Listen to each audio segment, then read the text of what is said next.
Estamos nos estúdios da DBO Editores para conversar com Guilherme Viana, gerente de negócios da Belgo BKR. Guilherme, quais produtos são mais demandados hoje pelos pecuaristas, em termos de cercas, de arames?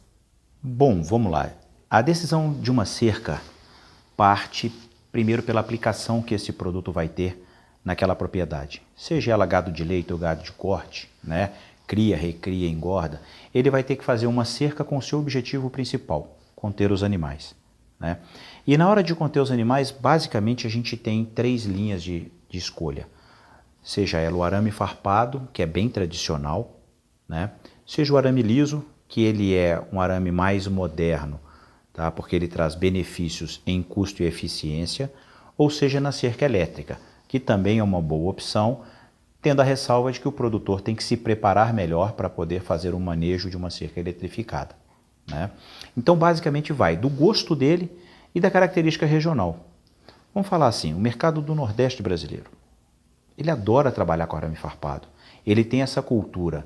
O tipo da madeira disponível naquela região, que é chamado de canela de sabiá, é uma madeira fina e que não é tão resistente. Então, seria muito difícil de trabalhar o arame liso, porque a contenção do animal num farpado é a farpa, porque dói. O animal não vai enfrentar uma cerca de farpado. No caso do arame liso, ele pode até trabalhar o enfrentamento da cerca. Por outro lado, o que segura é a resistência mecânica, ou seja, quando o animal investe sobre a cerca, ela tem que aguentar aquela pancada de um bovino. E no caso da cerca elétrica, já trabalhamos com a contenção de caráter psicológico, Apesar que o que a gente defende, que a cerca elétrica também tem que ter a sua resistência mecânica, porque eventualmente um animal vai querer enfrentar essa cerca com o intuito de ir para outro local. E nesses 3 conjuntos, desses 3 modelos, o grande intuito é fazer a contenção do animal. O que acaba determinando a opção dos produtores pelo arame liso ou arame farpado? A região central, centro-oeste do Brasil, ele trabalha muito com cerca de arame liso. São grandes propriedades, grandes fazendas, de uma forma em geral mais tecnificadas. As cercas de sudeste aí ficam no meio do caminho. As regiões mais montanhosas, a cerca de arame farpado ela é mais eficiente. Por quê? Porque você tem que trabalhar a distância entre postes menor.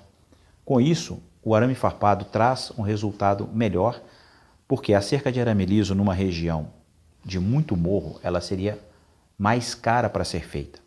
Porque como a gente falou que uma é uma contenção pela farpa e o outro mecânica, eu tenho que trabalhar um número de escoras muito maior no caso de arame liso em regiões muito dobradas ou com uma topografia muito acidentada. Então a escolha vai nesse sentido, Você ter a adequação da melhor cerca no melhor momento.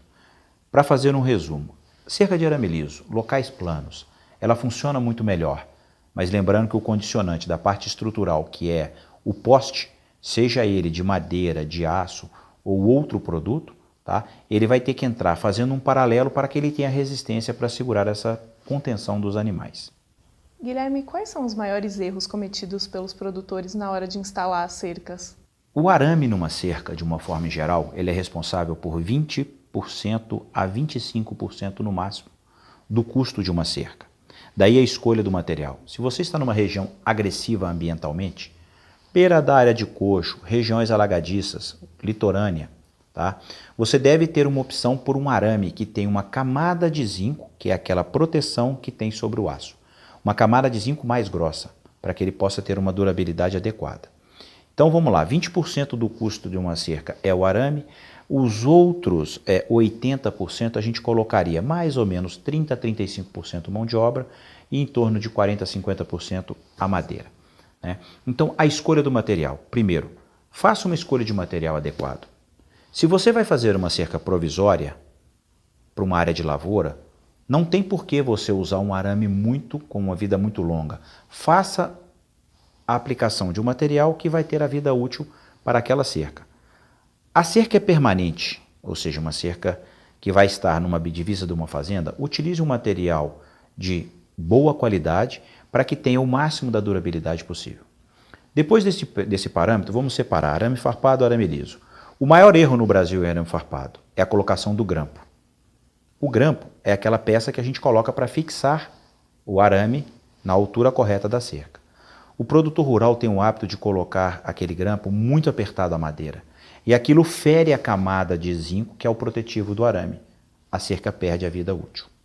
No caso do arame liso, como a gente falou que a sustentação é feita pelo lado, e 99% das cercas a madeira é furada por onde passa o arame liso, novamente para posicionar o arame na altura correta, eles fazem um palanque, ou seja, a estrutura de canto frágil. E ali está a alma da cerca. Porque se você faz uma estrutura forte, quando o bovino dá uma pancada no arame, ele descarrega toda a carga de resistência, aquela pancada vai ser jogada no canto da cerca.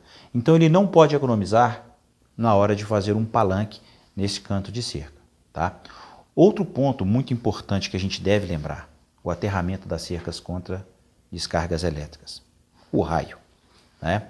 É muito fácil e muito prático fazer um aterramento de uma cerca contra descargas elétricas.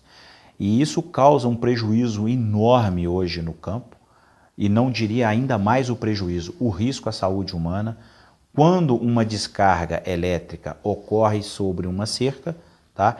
Que é uma parte metálica que se torna um condutor ao longo de todo um perímetro. Fazendo o aterramento correto, você faz com que esse raio, caindo na cerca ou naquele momento antes do raio em que a cerca está carregada energeticamente, que ele seja descarregado ao solo. Então você pode evitar uma série de problemas, tá? E riscos na sua fazenda. Inclusive a gente tem disponível na web um filme próprio sobre aterramento de cercas. É de graça, tá lá, é só acessar, tá no canal do YouTube, como fazer aterramento de cercas elétricas para que possa minimizar os prejuízos que tem hoje nas áreas rurais. E você pode dar um panorama para a gente de como que está o mercado, né, a expectativa para 2018 e como foi 2017? A gente está vindo aí de um ano de 2017 vamos falar de uma grande ressaca, né, de vários problemas que ocorreram ao longo do ano. A gente está iniciando um ano com valor de arroba melhor, tá? Então isso vai fazer com que o pecuarista esteja mais capitalizado. Assim, todos os sinais nos dizem que a gente tem um ano bem melhor para 2018. O cenário político estando mais estável, o nível de emprego voltando, e aí muito importante, o nível de consumo interno também aumentando, né? Acho que tudo isso trabalha positivamente para que a gente tenha um ano melhor do que o ano passado. Não que fosse um ano para ser esquecido na história do Brasil, não. Foi um ano de acontecimentos, acho que políticos e econômicos muito importante para a gente se tornar aí uma nação ainda mais madura, né? E no nosso lado pecuário, a importância e a relevância do Brasil para o mundo é muito grande. Eu acho que isso tudo trouxe essa necessidade da gente poder rever os nossos sistemas de trabalho e a gente poder fazer um ano ainda mais equilibrado em termos de mercado.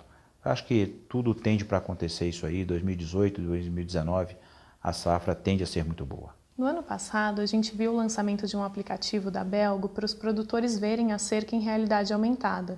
Podemos esperar algo assim para 2018? Para esse ano temos mais 2 lançamentos, tá? Que serão feitos até o segundo semestre, né? Estamos trazendo também um aplicativo fantástico para ser colocado, um aplicativo em celular que acompanha essa metodologia, né? De a gente poder visualizar mais facilmente uma cerca e também para fazer boas formas de mensuração. Ele vai chegar, esse aí chega até maio, né, no mercado, tá? Que vai ser no mesmo aplicativo que vai estar lá na App Store ou nas outras ferramentas Android para ser baixado no celular. Já que a vida caminha toda para dentro do celular, a gente também tem que caminhar junto.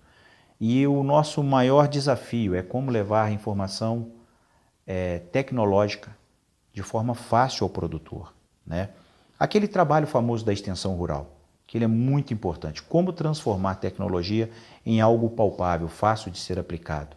Sempre pensando em redução de custo sem perder a eficiência, né? Sempre trazendo mais segurança ao trabalho e ao mesmo tempo a gente podendo fazer com que essa redução de custo seja palpável para que ele possa fazer a aplicação em outras áreas de conhecimento, né? Já que tecnologia não é algo barato.